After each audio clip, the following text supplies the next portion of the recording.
கண்களை மூடி பக்தியோடு நாம் ஜெபிப்போமாக.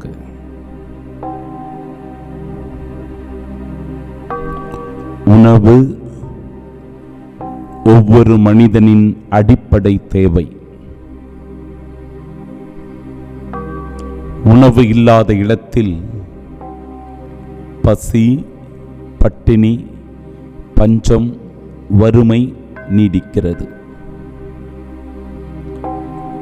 மக்கள் இறந்து போகிறார்கள், பஞ்சத்தில் வாடுகிறார்கள், வறுமையும் ஏழ்மையும் அவர்களை வாட்டி வதைக்கிறது. இதோ இன்றைய நற்செய்தியின் வழியாக நம் ஆண்டவர் இயேசு கிறிஸ்து ஆயனில்லா ஆடுகளைப் போல இருந்த அந்த மக்களுக்கு வயிறார உணவளிக்கிறார், நிறைவான உணவளிக்கிறார். அதன் வழியாய் அவர்களுடைய மனம் மகிழ்ச்சியால் நிறைந்திருக்கிறது, அவர்களுடைய வயிறும் நிறைந்திருக்கிறது.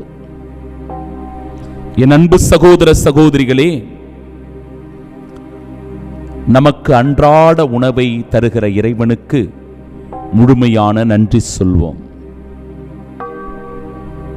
3 வேளை முழுமையான உணவு நமக்கு கிடைக்கிறது, இறைவனுக்கு நன்றி சொல்வோம்.